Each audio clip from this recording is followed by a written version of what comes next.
بسم الله الرحمن الرحيم وجاءت سكرة الموت بالحق ذلك ما كنت منه تحيد. Secara umum ada beberapa peristiwa yang akan berlaku pada hari akhir setelah kematian. Pertama, al-ba'tsu wal khuruj minal kubur,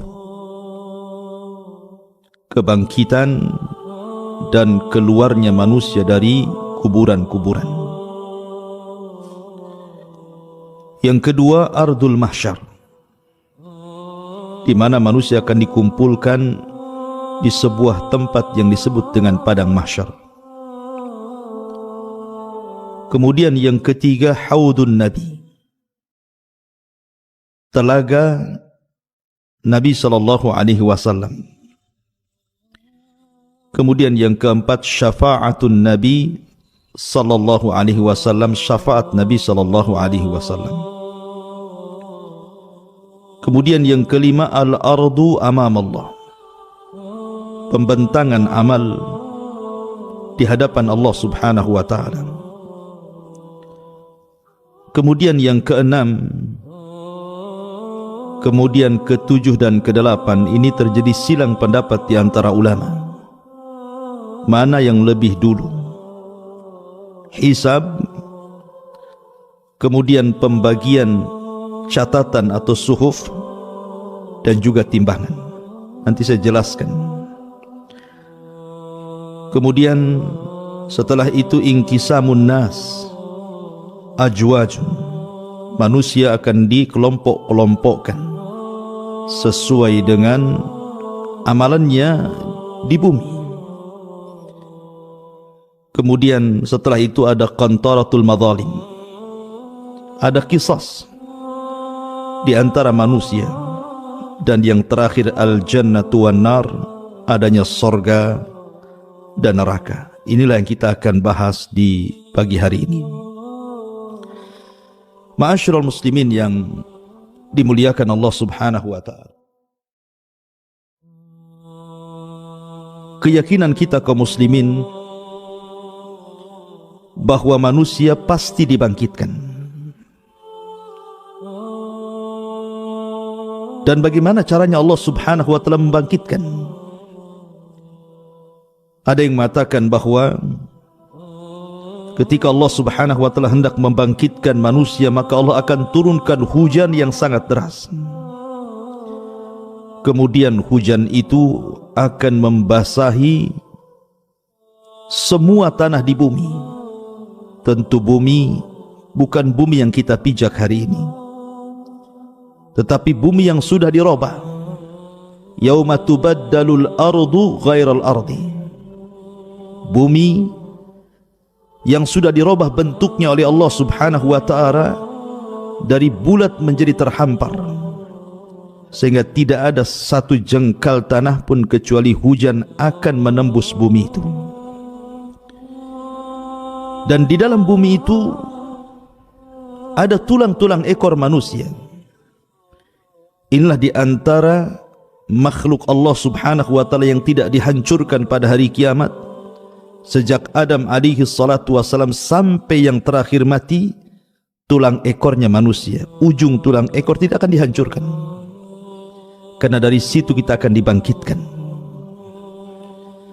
Ketika kemudian air hujan yang Allah hujani mengenai tulang-tulang ekor itu, kemudian Allah Subhanahu wa ta'ala menyuruh seorang pemanggil untuk menyeru agar manusia dibangkitkan kembali.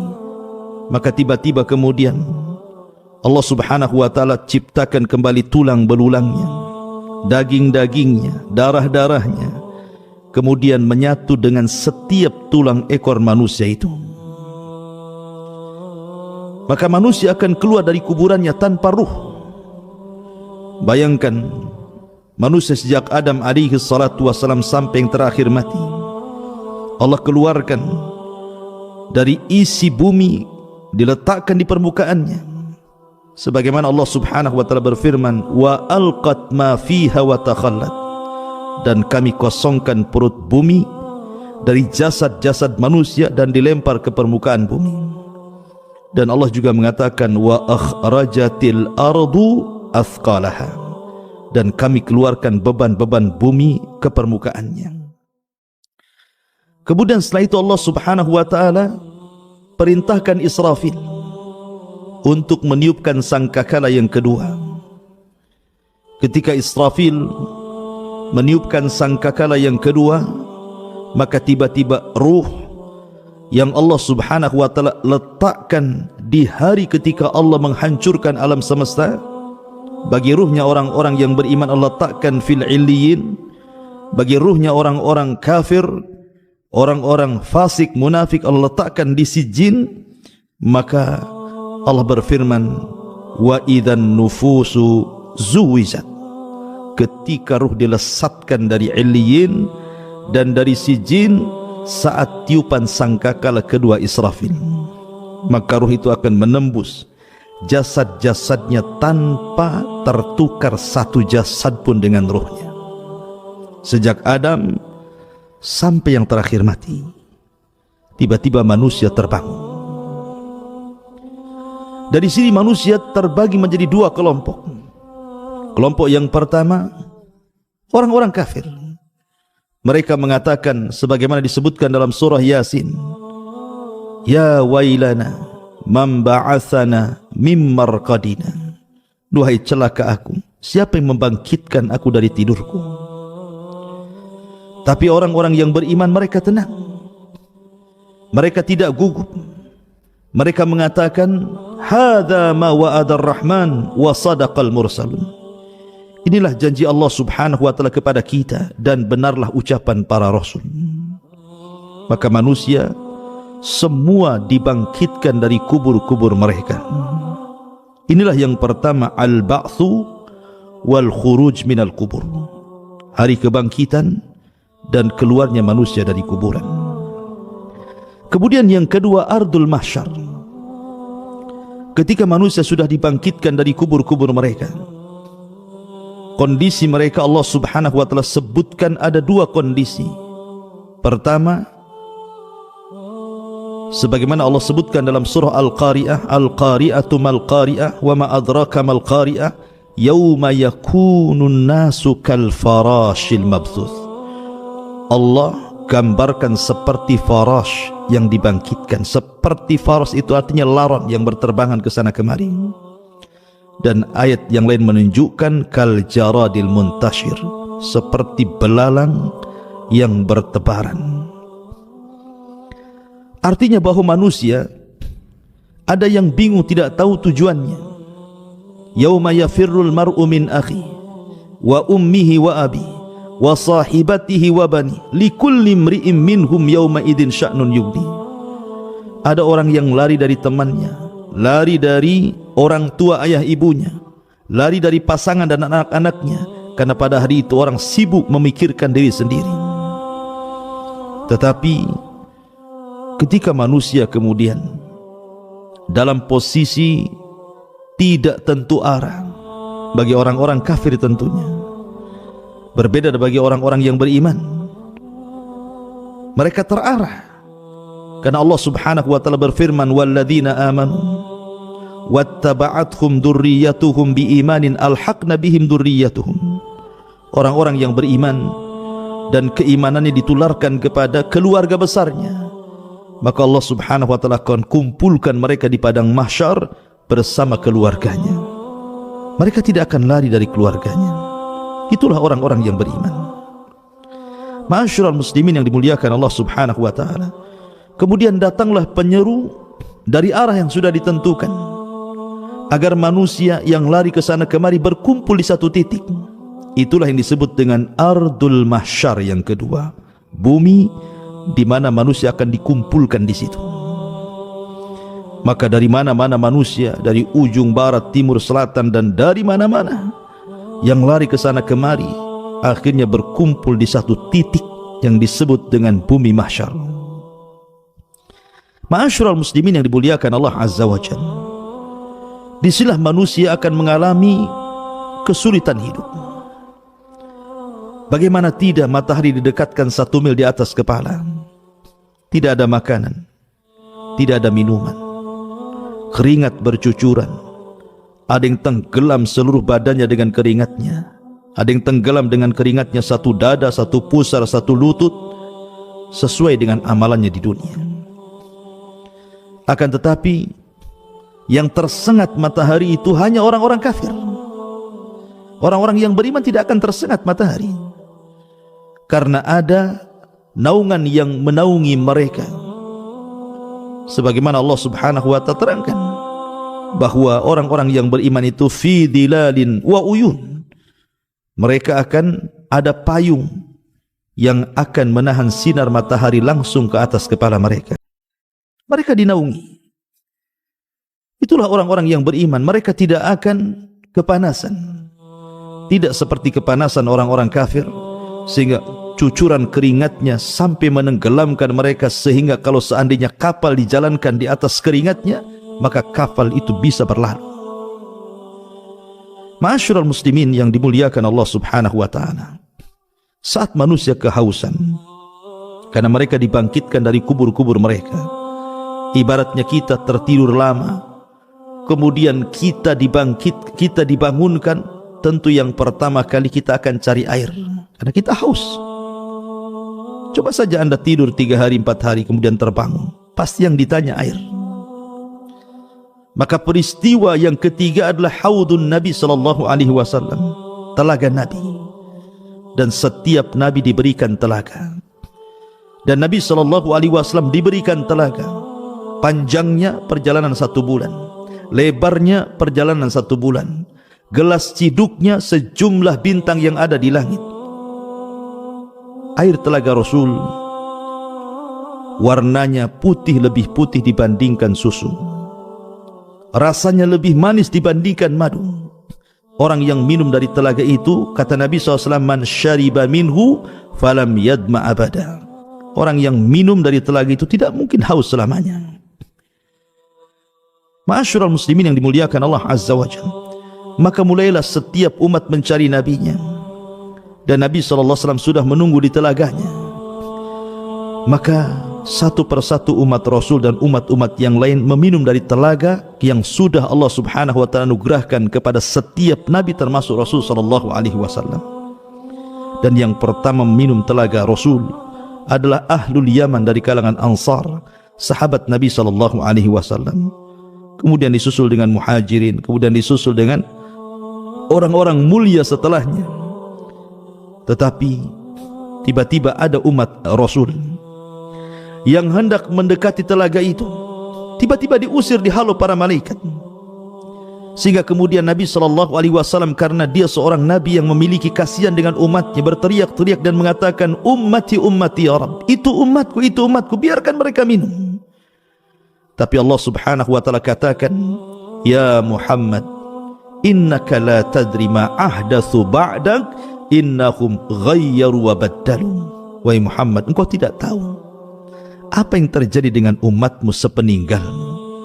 Mereka sudah keluar dari sunnahmu, mereka sudah keluar dari petunjukmu, biarkan mereka tidak minum dari telagamu. Maka orang-orang yang tidak minum, mereka akan mengalami kehausan yang luar biasa, tetapi mereka tidak bisa diwafatkan, mereka akan tersiksa seperti itu. Ma'asyiral muslimin yang dimuliakan Allah Subhanahu wa ta'ala, setelah kemudian umat-umat meminum dari air telaga setiap para nabinya, ada yang minum dan ada yang dihalau, maka disinilah kemudian manusia akan masuk pada proses yang keempat yang disebut dengan syafa'atun Nabi, syafaat Nabi. Manusia di padang mahsyar bukan sebentar. Allah Subhanahu wa ta'ala sendiri yang mengatakan khamsina alfasanah, 50.000 tahun mereka berdiri, tidak duduk, tidak berbaring. Yauma yaqumun nas li rabbil alamin, mereka berdiri menghadap Rabbul Alamin. Mereka kelelahan, keletihan, mereka kebingungan apa yang harus mereka lakukan. Maka Allah Subhanahu wa taala mengilhamkan kepada penduduk yang ada di padang mahsyar untuk datang kepada Adam alaihi salatu wassalam. Berangkatlah manusia ini yang segitu banyaknya menuju bapak mereka, bapak kita semua, Adam alaihi salatu wassalam. Maka mereka mengatakan, ya Adam, anta abul bashar, wahai Adam, bukankah engkau bapak bagi kami? Ishfa' lana ila rabbik, ala tara ila ma nahnu fi. Mintalah syafaat kepada Rabbmu, tidakkah kau iba melihat kondisi kami? Tapi Adam alaihi salatu wassalam i'tidar, memberikan uzur dan mengatakan, nafsi nafsi idhabu ila Nuh. Aku tidak sanggup, pergi kalian, cobalah kalian temui nabi, rasul dan ulul azmi yang pertama, Nuh alaihi salatu wassalam. Berangkatlah mereka ke Nuh. Rupanya jawaban Nuh sama dengan jawaban Adam, tidak sanggup memberikan syafaat. Nuh alaihi salatu wassalam justru mengatakan, nafsi nafsi idhabu ila Ibrahim. Pergilah kalian, aku tidak bisa memberikan syafaat kepada kalian. Berangkatlah kepada Ibrahim, Nabi Allah Ibrahim, ulul azmi yang kedua dari kalangan para nabi dan rasul. Berangkatlah mereka kepada Ibrahim alaihi salatu wassalam. Tapi Ibrahim pun punya alasan, tidak bisa memberikan syafaat karena dia pernah berdusta 3 kali dusta. Sehingga Ibrahim i'tidar, meminta uzur, kemudian mengarahkan manusia, datanglah kalian kepada ulul azmi yang ketiga. Siapa? Musa alaihi salatu wassalam. Musa pun memberikan uzur, tidak bisa memberikan syafaat karena dia pernah membunuh orang, dan Musa mengarahkan kepada ulul azmi yang keempat, Isa alaihi salatu wassalam. Tapi Isa pun tidak sanggup berikan syafaat, tapi tidak menyebutkan uzurnya. Tapi Isa mengarahkan kepada ulul azmi yang terakhir, Rasul kita, Sayyidun awwalina wal akhirin, Sayyidul anbiya'i wal mursalin, Nabi besar Muhammad sallallahu alaihi wasallam. Berangkatlah semua manusia kepada Nabi sallallahu alaihi wasallam. Kemudian mereka mengatakan, ya Muhammad, anta khatamul anbiya'i wal mursalin, bukankah engkau penutup para nabi dan rasul? Ishfa' lana ila rabbik, mintalah syafaat kepada Rabbmu. Ala tara ila ma nahnu fi, tidakkah kau iba melihat kondisi kami? Matahari didekatkan, keringat bercucuran, tidak ada makanan dan minuman. Mintalah keputusan kepada Rabbmu, minta syafaat kepada dia. Maka Nabi SAW mengatakan, analaha, kan ku coba. Maka Nabi SAW diarahkan oleh Allah untuk sujud di bawah arasy-Nya dengan sujud yang panjang dan lama. Sampai akhirnya Allah mendatangi Rasul SAW dan mengatakan, irfa ra'saka ya Muhammad, sal tu'ta, qul tusma, ishfa tushaffa. Wahai Muhammad, angkat kepalamu, bicara kau didengar, minta kau diberi, minta syafaatlah kau diberikan syafaat. Maka Nabi SAW akhirnya memberikan syafaatul udhmah bagi semua manusia, semua umat, baik umat Rasul atau umat sebelumnya. Dan itulah syafaat khusus yang Allah berikan kepada Rasul sallallahu alaihi wasallam dan tidak diberikan kepada para nabi dan rasul sebelumnya. Baru setelah pemberian syafaat, tentu syafaat itu ada 2 syarat. Al-idhnu war ridha, izin dari Allah, dan orang yang akan diberikan syafaat dapat ridha dari Allah Subhanahu wa taala. Dan manusia yang paling bahagia mendapatkan syafaat pada hari itu adalah orang yang senantiasa mengucapkan kalimat la ilaha illallah. As'adun nas bi syafaati yaumal qiyamah man qala la ilaha illallah.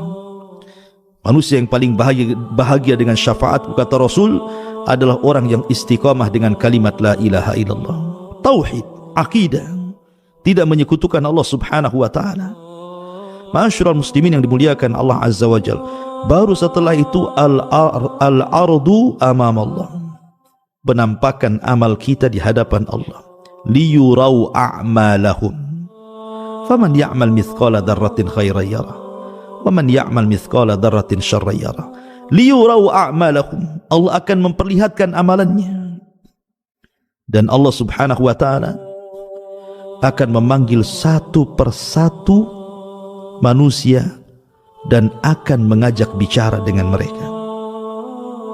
Anda jangan bayangkan bagaimana Allah Subhanahu wa taala mengajak bicara satu persatu, sementara manusia yang dibangkitkan sejak zaman Adam sampai yang terakhir itu jumlahnya entah berantah berapa. Yang jelas innallaha ala kulli syai'in qadir. La tas'al amman yaf'al wahum, la tas'al amma yaf'al wahum yus'alun. Allah itu atas segala sesuatu mampu. Jangan kau tanya perbuatan Allah. Allah yang bertanya perbuatan kalian. Allah mampu mengajak bicara satu persatu. Tetapi ada juga orang-orang yang ketika dibangkitkan tidak dilihat Allah, tidak diajak bicara Allah, tidak disucikan Allah subhanahu wa ta'ala, dan sudah disiapkan adab yang pedih, na'udzubillah. Karena memang kondisi orang-orang yang dibangkitkan itu berbagai macam.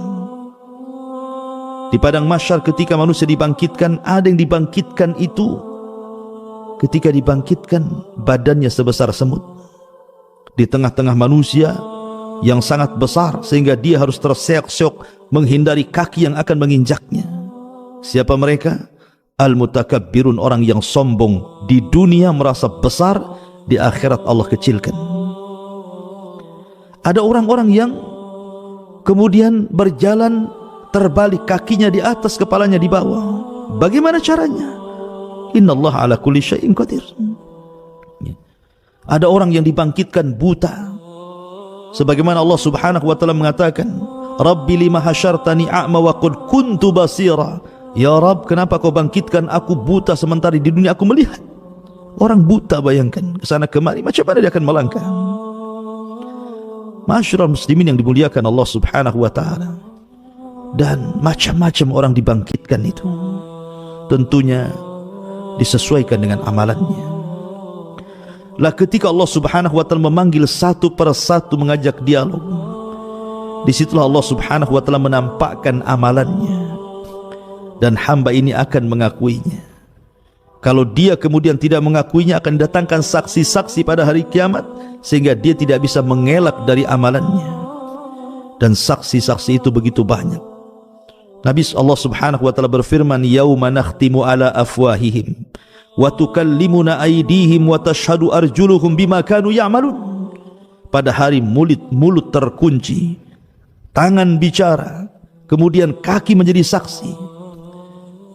Bahkan kulit-kulit ini akan bersaksi kepada badannya, sehingga kemudian badan protes kepada kulit dan mengatakan, lima syahidtum alaina, hei kulit, kenapa kau jadi saksi untuk badanmu sendiri? Kata kulit, antakanallah, Allah yang buat aku bicara. Bukan hanya badan kita, bahkan bumi yang kita pijak akan menjadi saksi. Yauma idzin tuhadditsu akhbaraha bi anna rabbaka awhalaha. Pada hari itu bumi akan bersaksi, menceritakan kabar-kabar para penghuni di atasnya. Langit akan jadi saksi, lautan akan jadi saksi, para malaikat akan jadi saksi, dan sebesar-besar saksi adalah Allah subhanahu wa ta'ala. Siapa yang akan mengelak ketika kemudian amal kita ditampakkan di hadapan kita? Karena pada hari itu Allah subhanahu wa ta'ala berikan hafalan yang luar biasa untuk mencocokkan amalan yang ditampakkan dengan apa yang dilakukannya supaya tidak diingkari. Kita di dunia ini, satu minggu kemarin kita ngomong apa, kita berbuat apa, kita terkadang lupa baru satu minggu saja. Tetapi di akhirat tidak akan lupa. Allah kembalikan hafalnya sejak hukum taklif dia balik sampai dia mati, sehingga ketika dia melihat amalannya, ya memang benar itu amalan dia. Karena di situ akan ada yang kemudian berdusta di hadapan Allah. Seperti Nabi SAW mengatakan, ada 3 orang yang dihadapkan kepada Allah subhanahu wa ta'ala. 3 orang ini awal man tusyu'ira bihin nar. Orang yang pertama disentuh api neraka. Pertama, seorang yang berjihad dan mati syahid. Ditampakkan amalan di dunianya, bagaimana Allah berikan nikmat kepada dia, dan dia pun perang di jalan Allah sehingga mati syahid. Kemudian Allah mengatakan, fima amilta fiha, apa yang sudah kau amalkan di bumi? Maka dia mengatakan, ustushhidu fika, aku mati syahid karenamu ya Rabb. Maka Allah mengatakan, kadzabta, dusta kamu berperang mati syahid, kamu hanya supaya orang-orang mengatakan kau ini pahlawan saja. Maka Allah perintahkan malaikat, masukkan orang ini ke neraka. Kemudian didatangkan orang-orang yang pakar Quran. Selama di dunia dia mengajar Quran, diundang ke sana kemari untuk mengaji Al-Quran dengan suara yang indah. Kemudian dia meninggal, Allah pun panggil orang ini, kemudian ditampakkan amalan di dunianya. Kemudian dia pun mengenali dan mengakuinya, dan Allah mengatakan fima amilta fiha, lalu apa yang kau lakukan di dunia? Dia pun mengatakan, ya Rabb, aku membaca Quran karenamu, aku diundang membaca Quran di sini dan di situ karenamu. Maka Allah mengatakan, kadzabta, dusta kamu, dusta kamu, kau membaca Quran supaya orang mengatakan kau seorang qari. Ya. Kemudian datangkan ahli sedekah, ahli sedekah didatangkan. Kemudian dia mengatakan, ketika diperlihatkan amalannya, dia menyumbang masjid, menyumbang madrasah, fuqara wal masakin, anak yatim, orang yang berhajat dan membutuhkan. Tidak ada tempat yang perlu disedekahkan, disedekahkan. Dan dia mengenali dan mengakuinya. Kemudian dia mengatakan, Allah berfirman, fima amilta fiha, apa yang kau amalkan? Dia mengatakan, tasaddaqtu fika, aku bersedekah karenamu ya Rabb. Allah mengatakan, kadzabta, dusta kamu, kau bersedekah supaya orang-orang menganggap kau ini dermawan. Artinya bahwa ada orang-orang yang berdusta di hadapan Allah. Tapi bagaimana Allah kemudian disamakan dengan makhluk? Anda bisa berdusta di hadapan makhluk di bumi, tapi tidak mungkin Anda berdusta di hadapan Allah Subhanahu wa ta'ala. La takhfa alaihim khafiyah. Allah tidak mungkin terhalangi apapun yang menghalangi kita. Ma'asyiral muslimin yang dimuliakan Allah Subhanahu wa ta'ala. Baru setelah itu terjadi al-hisab alal a'mal, hisab terhadap amal manusia. Kemudian qiraatul kitab, kita disuruh membaca kitab, catatan, dan mengambilnya, sehingga ada yang mengambil dengan tangan kanan, tangan kiri, dan di belakang punggungnya, termasuk kemudian mizan, timbangan. Saya katakan tadi terjadi silang pendapat. Sebelum saya jelaskan, terjadi silang pendapat di antara tiga perkara ini. Al-Imam Ibnu Taimiyah rahimahullahu ta'ala mengatakan bahwa tiga perkara ini, mana yang lebih dahulu, hisab ataukah timbangan, ataukah pembagian suhuf catatan? Syekhul Islam Ibnu Taimiyah rahimahullah ta'ala mengatakan bahwa yang pertama timbangan dulu, kemudian yang kedua pembagian suhuf catatan, kemudian yang ketiga baru terjadi hisab. Kemudian pendapat yang kedua, sebagaimana nukilkan dari Imam Ibnu Qudamah rahimahullahu ta'ala, bahwa yang pertama adalah hisab dulu, yang kedua baru timbangan, yang ketiga baru pengambilan suhuf catatan. Kemudian pendapat yang ketiga ini Imam Safarini mengatakan bahwa yang pertama pembagian suhuf dulu, baru kemudian hisab, baru kemudian timbangan. Wallahu a'lam. Saya cenderung kepada pendapat yang keempat. Dan ini pendapat Al-Imam Al-Baihaqi yang dikuatkan oleh Al-Hafidh Al-Hakami rahimahumullahul jami', mengatakan bahwa yang pertama hisab, setelah hisab baru kemudian suhuf, pengambilan suhuf, kemudian yang terakhir baru mizan, timbangan.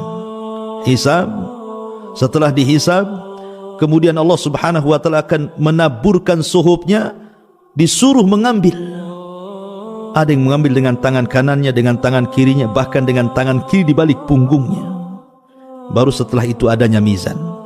Dan ini berdasarkan sebuah hadis Nabi SAW, di mana hadis ini disebutkan oleh sahabat Abdullah ibn Umar radhiyallahu an. Dia mendengar, aku mendengar Nabi SAW bersabda, ketika Allah Subhanahu wa ta'ala mendekatkan seorang hamba pada hari kiamat, kemudian dia mengakui dosa-dosanya, sehingga idza ra'a annahu qad halak, ketika dia melihat bahwa dia akan hancur, maka Allah Subhanahu wa ta'ala mengatakan, inni satartuha 'alaika fid dunya wa ana aghfiru halaka al-yawma. Ketika engkau di dunia, aku tutup aibmu, maka pada hari ini aku ampuni dosamu. Jadi ada seorang hamba kemudian dihadapkan ke hadapan Allah Subhanahu wa ta'ala. Kemudian Allah bertanya soal nikmat yang Allah anugerahkan selama di dunia. Bukankah aku sudah memberi ini dan itu? Iya, betul. Bukankah aku sudah memberi ini dan itu? Iya, betul. Kenapa kau begini dan begitu? Kenapa engkau begini dan begitu? Terus diberikan pertanyaan oleh Allah Subhanahu wa ta'ala, sehingga ketika dia merasa bahwa dia tidak pantas lagi masuk surga, terlampau banyak keburukan yang dia lakukan. Tiba-tiba Allah mengatakan, inni satartuha fid dunya, aibmu sudah kututupi di dunia. Ingat, kalau bukan karena Allah subhanahu wa ta'ala menutup aib kita, tidak ada manusia harganya di hadapan manusia yang lain. Manusia dihormati itu karena Allah tutupi aibnya. Kalau aib kita dibongkar oleh Allah, satu dunia manusia pasti menghinakan manusia. Maka beruntunglah, bersyukurlah Allah tutup aib kita sehingga banyak orang yang muliakan kita. Dan nikmat dari Allah subhanahu wa ta'ala, siapapun dia. Makanya Imam Ahmad ibn Hanbal rahimahullahu ta'ala ketika dia ke pasar, tiba-tiba datang murid-muridnya dari mana-mana hendak menolong Imam Ahmad dan mengatakan, jangan, biar barang ini aku yang bawa. Kalian menghormatiku itu karena Allah menutup aibku. Seandainya Allah buka aibku, kalian letakkan pasir di atas kepalaku. Ma'asyiral muslimin yang dimuliakan Allah subhanahu wa ta'ala, kembali bahwa Al-Hafidh Al-Hakami dan juga Al-Imam Baihaqi berdasarkan zahir hadis ini, ketika Allah subhanahu wa ta'ala katakan, aku tutupi aibmu di dunia, sekarang ku ampuni dosamu. Kemudian Rasulullah SAW melanjutkan, thumma yu'ta atau thumma yu'ta kitabu hasanatihi biyamini. Kemudian diberikan padanya catatan kitabnya dengan tangan kanannya. Adapun orang kafir dengan tangan kirinya. Dari sini Allah subhanahu wa ta'ala katakan, wa man adlam mimman iftara 'ala Allahi kadhiba ulaika yu'raduna 'ala rabbihim wa yaqulul ashhad haula'i alladhina kadzabu 'ala rabbihim 'ala la'natullah 'ala dhalimin. Dan siapakah yang lebih zalim dari orang-orang yang mengada-adakan sebuah kebohongan terhadap Allah? Mereka itu akan dihadapkan kepada Allah dan para saksi akan berkata, orang-orang inilah yang telah berbohong terhadap Tuhan mereka. Ingatlah laknat Allah ditimpakan kepada orang-orang zalim. Dari zahir hadis ini, maka sangat cocok dengan pendapat Al-Imam Al-Baihaqi yang dikuatkan Al-Hafidh Al-Hakami, bahwa proses antara hisab, mizan dan suhub itu diawali dengan hisab dulu, baru pembagian catatan, baru kemudian terjadi mizan. Bicara tentang hisab, ma'asyiral muslimin yang dimuliakan Allah Azza wa Jalla, ada orang-orang yang Allah subhanahu wa ta'ala berikan anugerah mereka tidak dihisab. Seperti ketika Nabi SAW bicara tentang 70.000 orang yang masuk surga tanpa hisab dan azab. Kemudian Nabi SAW menceritakan siapa mereka. Kata Nabi SAW, alladzina la yastarkun wa la yaqtawun wa la yatatayyarun wa ala rabbihim yatawakkalun.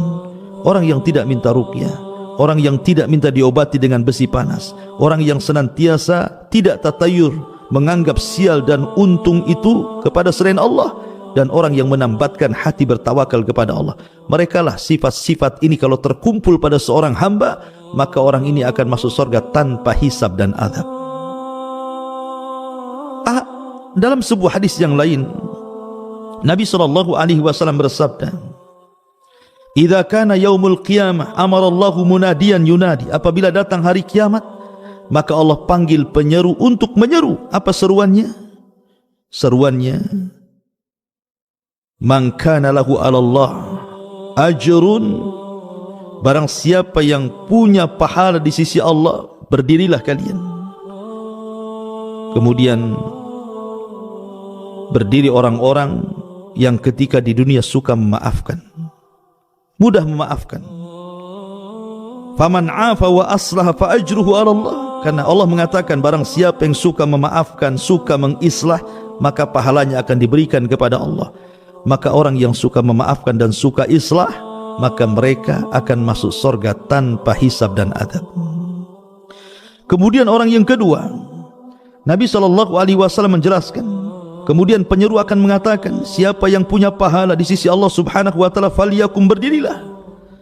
Maka kemudian berdirilah orang yang kedua. Kemudian dikatakan kepadanya bahwa dia sudah melakukan ini dan itu. Dalam riwayat, mereka adalah orang-orang yang mati syahid. Maka orang-orang yang mati syahid, mereka punya pahala di sisi Allah subhanahu wa ta'ala. maka dikatakan kepada orang-orang yang mati syahid, masuklah kalian ke dalam sorga tanpa hisab dan azab. Kemudian juga penyeru menyerukan lagi, siapa yang punya pahala di sisi Allah Subhanahu wa taala, falyakum, berdirilah. Kemudian berdirilah orang-orang yang memiliki sifat ini, sifat itu, dan begitu seterusnya. Akhirnya kemudian orang-orang ini dimasukkan tanpa hisab dan tanpa adab, direct masuk surga. Sebagian para ulama ketika menyebutkan amalan-amalan yang mendatangkan seseorang sehingga ketika dia masuk surga tanpa dihisab dan diadab, di antara amalannya adalah amalan-amalan pertama, orang-orang yang istiqomah. Yang kedua, orang-orang yang punya akhlak yang indah. Yang ketiga, orang-orang yang senantiasa menjaga kewajiban-kewajiban Allah. Kemudian yang keempat, orang yang ittiba'us sunan, senantiasa mengikuti sunnah Nabi. Kemudian yang kelima, al-qiyam bi'a'malil ukhra, dia berusaha untuk beramal dalam rangka untuk orang lain, kebaikannya diberikan kepada orang lain, karena orang yang paling manfaatlah anfa'uhum linnas, orang yang manfaat bagi orang lain. Dan begitu seterusnya, termasuk orang yang menjalankan perintah, menjauhi larangan, kemudian sungguh-sungguh dalam beramal saleh, kemudian menjauhi larangan-larangan Allah Subhanahu wa taala. Maka amalan-amalan ini, kata para ulama, salah satu penyebab orang akan dibebaskan dari hisab dan adab. Jadi yang pertama ada hisab, maksudnya ada orang-orang yang tidak dihisab. Yang kedua, orang-orang kafir, mereka dihisab, tetapi bukan dihisab amalannya, karena orang kafir tidak punya amalan, apa yang mau dihisab? Allah Subhanahu wa taala mengatakan, a'maluhum karamadin istaddat bihir rih, amal mereka bagaikan debu yang dihempas angin sehingga habis. Lalu apa yang dihisab? Amalan kebaikan yang enggak ada. Ulama mengatakan mereka tetap dihisab, tetapi bukan dihisab amalnya, karena orang-orang kafir, orang musyrik tidak punya amalan. Lain asyrakta la yahbatanna amaluka wa la takunanna minal khasirin, kalau engkau melakukan kesyirikan, habis, lebur semua amalanmu dan kau termasuk orang-orang yang merugi. Maksud hisab bagi orang kafir hanyalah hisab takrir, hisab pengakuan kekufuran mereka. Bukankah kau sudah berzina ya? Bukankah kau sudah minum khamar ya? Bukankah kau sudah begini, semua maksiat disebutkan dan dia mengiyahkan semuanya.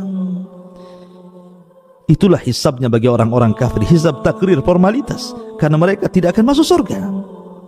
Ya. Kemudian bagi orang yang beriman, hisabnya dua. Ada hisaban yasira, memang mudah. Ada hisaban asira, hisab yang sulit. Apa bedanya hisab mudah dan hisab sulit? Kalau hisab itu mudah, ini disebut dengan hisabul ardi, di mana seseorang mukmin ketika dihadapkan kepada Allah, dia tidak dituntut menjawab pertanyaan, dia hanya disuruh mendengarkan. Ketika Allah Subhanahu wa taala menyebutkan pahala dan dosanya di bumi, dia mendengarkan semuanya, ya. Dia mengakui, tapi dia tidak dituntut untuk menjawab. Maka ini hisaban yasira, hisabnya mudah. Tapi yang kedua dituntut menjawab. Bukankah aku sudah begini dan begitu? Kemudian dia menjawab. Bukankah aku sudah begini dan begitu? Kemudian dia menjawab. Kalau terjadi dialog ketika hisab, maka Rasul mengatakan, man nukisha fil hisab udzib, siapa yang terjadi perdebatan antara Allah dan hambanya ketika dihisab, pasti akan diazab orang ini. Itulah hisaban asira, hisab yang sulit sekali, ya. Dan manusia sekali lagi harus tinggal di padang mahsyar itu 50.000 tahun. Apakah semua manusia tinggal 50.000 tahun? Tidak. 50.000 tahun itu hanya berlaku kepada orang-orang kafir saja. Orang yang beriman tidak akan lama hisabnya. Nabi SAW hanya menyebutkan hisabnya bagi umat Rasul, dan umat Rasulullah orang yang pertama dihisab. Kata Nabi SAW, nahnul awwalun, nahnul akhirun, al-awwalun, kita umat yang terakhir, tapi orang yang pertama dihisab. Dan hisabnya umat Islam cepat, ma'ruf, sesuai dengan akal, karena memang usia umat kita tidak panjang. hanya sekitar 60-70 tahun saja, sehingga tidak banyak yang dipertanggungjawabkan. Berbeda dengan umat dulu yang panjang-panjang, amalannya juga banyak, maksiatnya juga banyak, sehingga lama pula hisabnya bagi mereka. Tapi hisabnya bagi umat Islam, umat Rasul yang beriman, hanya separuh hari saja. Tapi jangan sangka separuh hari itu sebentar, karena separuh hari akhirat berbeda dengan separuh hari di dunia. Kalau separuh hari di dunia ba'da duhur sampai terbenam matahari separuh hari. Tapi satu hari kehidupan akhirat, kata Allah Subhanahu wa taala, inna yauman inda rabbika ka alfi sanatin mimma ta'uddun. Satu hari kehidupan akhirat bila dibandingkan dengan kehidupan dunia lamanya sama dengan 1000 tahun. Artinya separuh hari itu 500 tahun. Makanya ada hadis yang mengatakan orang-orang fakir yang beriman akan masuk dulu ke sorga, sementara orang kaya akan masuk sorga belakangan setelah setengah hari dari orang-orang fakir yang beriman. Karena ya, orang kaya banyak hisabnya. Min aina iktasabahu wa fima anfaq. Dari mana kau dapati harta itu, kemana kau belanjakan? Ma'asyiral muslimin yang dimuliakan Allah Subhanahu wa ta'ala, baru setelah proses hisab, baru tatayyurus suhuf, di mana suhuf diterbangkan. Faman utiya kitabahu biyamini fasawfa yuhasabu hisaban yasira. Ketika dia mendapatkan catatan dengan tangan kanannya, maka dia akan diperiksa dengan periksa yang mudah oleh Allah Azza wa Jalla, hisab yang mudah. Tapi fa'amman utiya wara'a dhahri, dalam ayat yang lain utiya bishimali, barang siapa yang mengambil catatannya dengan tangan kiri atau di belakang punggungnya, celakalah dua kelompok ini. Adapun orang-orang yang telah mendapatkan catatannya dan Allah Subhanahu wa ta'ala sudah ampuni dosa-dosanya, dengan bangganya dia mengambil catatan itu dengan tangan kanannya, kemudian dia tegak di hadapan manusia, kemudian dia mengatakan, ha umuqra'u kitabiyah, ha umuqra'u kitabiyah, lihatlah catatanku ma'asyiral muslimin yang dimuliakan Allah Azza. Dengan bangganya dia mengatakan, ha umuqra'u kitabiyah. Ya. Kenapa demikian? Karena dia mengatakan, inni dhanantu anni mulakin hisabiyah. Karena sewaktu aku hidup di bumi, di dunia, aku yakin bahwa kejadian ini pasti berlaku. Makanya aku bersungguh-sungguh untuk kejadian hari ini dengan beramal saleh, dengan salat, puasa, zakat, haji, sedekah, baca Quran, zikir. Aku sungguh-sungguh karena aku tahu akan terjadi hal ini. Maka bangga dia mengambil kitabnya, kemudian dia mengatakan, ha umuqra'u kitabnya, baca catatanku. Senang dia. Tetapi orang-orang yang mengambil catatan dengan tangan kirinya, fa amma man utiya kitabahu bishimali. Adapun orang-orang yang mengambil catatan dengan tangan kirinya, apa yang terjadi? Maka Allah Subhanahu wa ta'ala katakan, fasawfa yad'u thubura, maka dia akan mencela dirinya. Bagaimana bentuk celaannya? Lihat surah Al-Haqqah. Allah Subhanahu wa ta'ala mengatakan, ya laitani lam uta kitabiyah wa lam adri ma hisabiyah, ya laitaha kanatil qadiyah ma aghna anni maliyah halaka anni sultaniyah khuduhu fagulluh thummal jahima salluh thumma fi silsilatin dhar'uha sab'una dhira'an faslukum. Dia katakan ketika mengambil catatannya dengan tangan kirinya, dia mengatakan apa? Duhai kiranya aku tidak mengambil catatan itu. Duhai kiranya aku tidak tahu hisab yang akan menimpaku. Duhai kiranya aku mati dan tidak dibangkitkan kembali. Apalah gunanya harta yang ditumpukan, tidak ada manfaatnya hari ini. Apalah gunanya jabatan kepemimpinan, tidak ada faedahnya hari ini. Maka Allah Subhanahu wa ta'ala katakan, khuduhu, tangkap dia, fagullu, rantai dia, thummal jahima, selalu masukkan ia ke dalam jahim. Ma'asyiral muslimin yang dimuliakan Allah Azza wa Jalla. Dan orang yang mengambil catatan dari punggungnya, dan mereka adalah orang-orang munafik, ghayatul kufri, sekufur-kufurnya orang kufur itu munafik. maka Allah Subhanahu wa taala sediakan satu neraka bagi mereka, innal munafiqin fi darkil asfali minan nar. Orang-orang munafik akan diletakkan di intip neraka yang paling dasar. Ma'asyiral muslimin yang dimuliakan Allah Subhanahu wa taala, baru setelah kemudian mereka mengambil catatan-catatannya, maka Allah Subhanahu wa taala akan datangkan mizan, timbangan. Apa yang ditimbang? Orangnya. Yang kedua, amalannya. Yang ketiga, catatannya. Faman thaqulat mawazinu fahuwa fi isyatir radiyah. Wa amma man khaffat mawazinu fa ummuhu hawiyah wa ma adraka ma hiya narun hamiyah. Siapa yang berat timbangan kebaikannya, maka dia diberikan kehidupan indah di surga. Siapa yang ringan amalan kebaikannya, maka dia akan dimasukkan ke neraka hawiyah. Wa ma adraka ma hiya. Apa neraka hawiyah itu? Narun hamiyah, neraka yang menyala-nyala. Ma'asyiral muslimin yang dimuliakan Allah Azza wa Jalla. Kemudian setelah itu terjadilah inqisamun nas. Manusia akan digolongkan bersama golongannya. Allah Subhanahu wa taala berfirman, "Ukhsyurul ladzina zalamu wa ajwajuhum wa ma kanu ya'budun min dunillahi fahduhum ila siratil jahim." Diperintahkan kepada para malaikat, kumpulkanlah manusia-manusia yang zalim itu beserta teman-teman sejawat mereka dan apa yang dahulu telah mereka sembah selain daripada Allah, lalu tunjukkanlah kepada mereka kemana jalan neraka.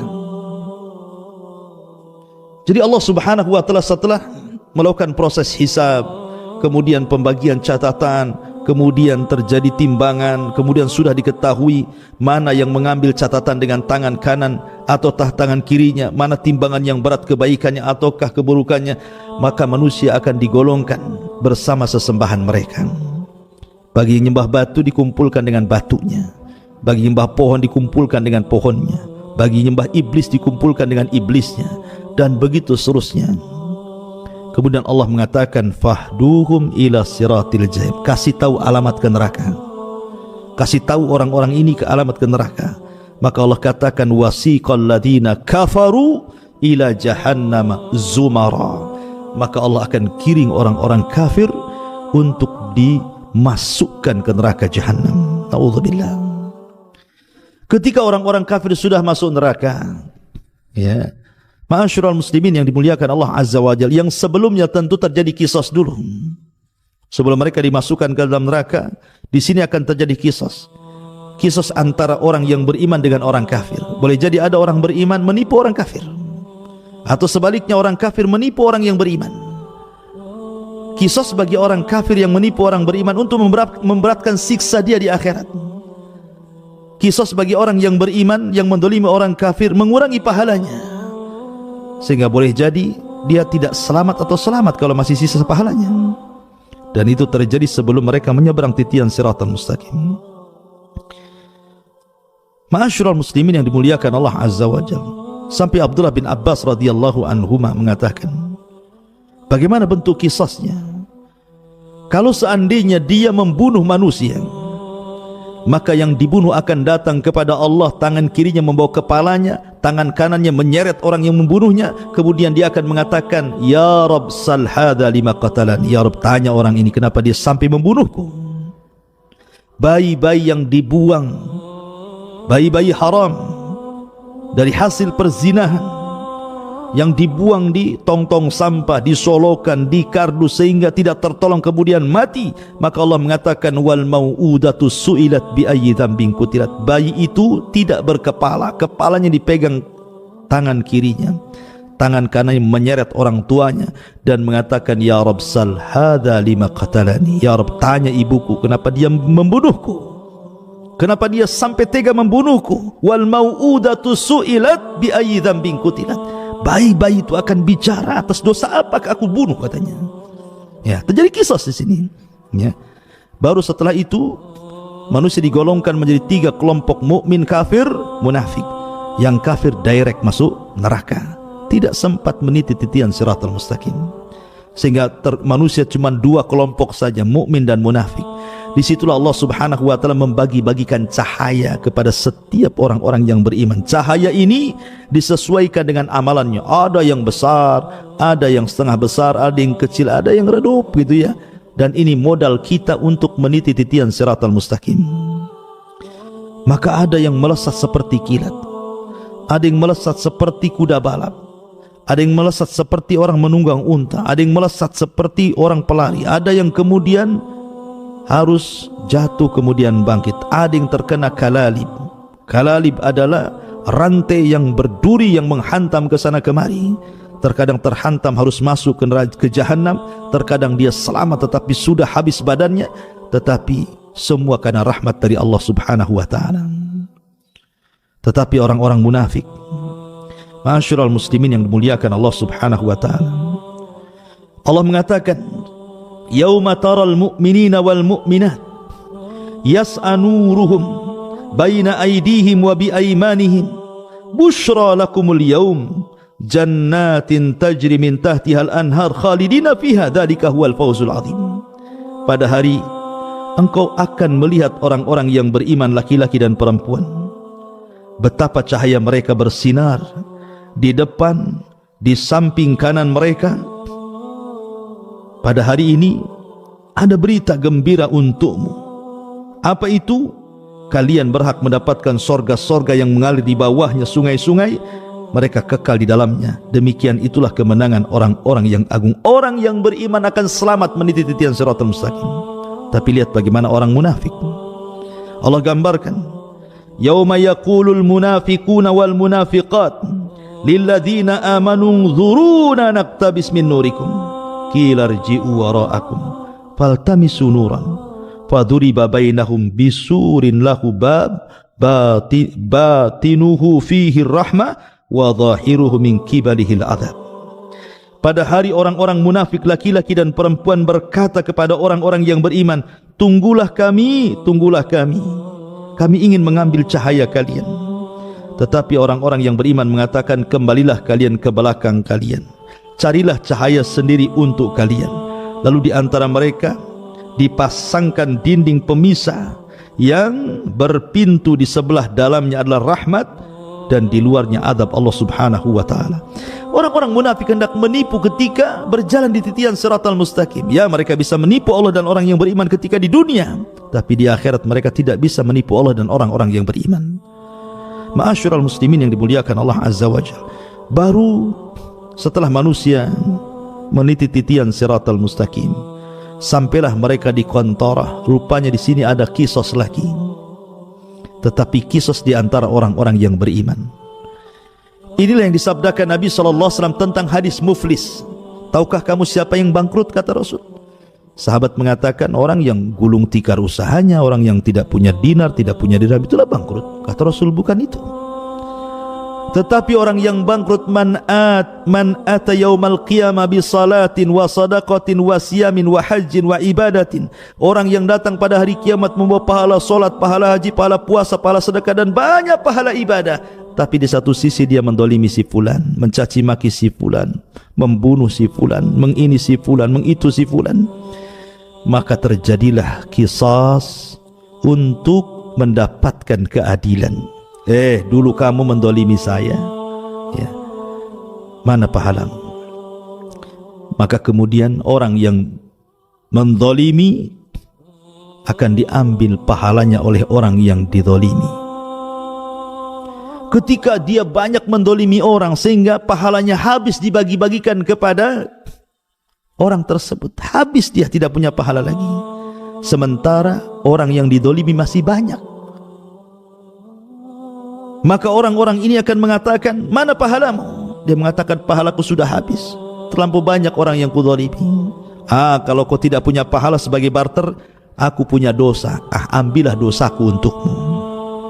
Inilah bangkrut. Bahasa kita kalau pedagang itu sudah hilang modalnya, banyak hutangnya, sudah hilang pahalanya, nanggung dosa orang, itulah orang bangkrut. Maka ketika orang ini kemudian bangkrut, yang harusnya satu jengkal lagi dia masuk sorga, tiba-tiba tidak bisa masuk surga. Makanya Nabi SAW mengatakan ada seseorang antara dia dengan surga tinggal satu hasta, tinggal melangkah saja. Tapi Allah takdirkan dia beramal dengan amalan penduduk neraka, Allah catat pula menjadi penduduk neraka. Ya. Ma'asyiral muslimin yang dimuliakan Allah Azza wa Jalla. Kenapa terjadi qisas di depan surga, di depan pintu surga, kontara, supaya ketika orang yang masuk ke dalam surga itu, wa naza'na ma fi sudurihim min ghillin ikhwana, kami cabut di dada-dada para penghuni surga itu kedengkian, karena sudah puas dengan keadilan. Di dunia walaupun mengikuti syariat Islam, belum tentu ada rasa keadilan. Apalagi tidak mengikuti syariat Islam. Contoh, seseorang membunuh, kemudian keluarga korban minta dikisos dibunuh. Apakah keluarga korban puas? Tidak. Banyak yang tidak puas walaupun sama-sama dibunuh. Karena terkadang ya wajar saja dia yang membunuh preman, tapi yang dibunuh keluarga saya ini orang yang menopang kehidupan keluarga. Tanpa dia siapa yang memberi makan kami? Walaupun sudah sama-sama dibunuh kisos nih, keadilan belum ada. Ya. Itu yang ikut syariat Islam kan, secara hati itu kayaknya kurang puas. Tetapi di akhirat diulang lagi kisos itu. Ya. Di dunia sudah kisos diulang lagi. Supaya apa? Supaya hati-hati kedengkian, kebencian, dendam itu hilang semuanya, sehingga masuk surga betul-betul menjadi satu hati. Tidak ada dengki, tidak ada hasad, tidak ada dendam, tidak ada emosi. Karena di surga itu semua salam, semua salam, semua selamat. Selamat lisannya, selamat hatinya, selamat perbuatannya, semua selamat. Makanya disebut Darussalam. Ya, Darussalam. Fisik manusia selamat, tidak kencing, tidak berak, tidak meludah, tidak ada dahak, tidak bau. Perempuannya tidak haid, tidak ada nifas. Mereka makan, minum, dikeluarkan dengan keringatnya. Semua selamat, selamat fisiknya, selamat akhlaknya, selamat lisannya, selamat matanya, selamat, semua selamat. Itulah surga. Dari sini menunjukkan bahwa inilah di antara tartib peristiwa-peristiwa yang akan berlaku setelah kematian.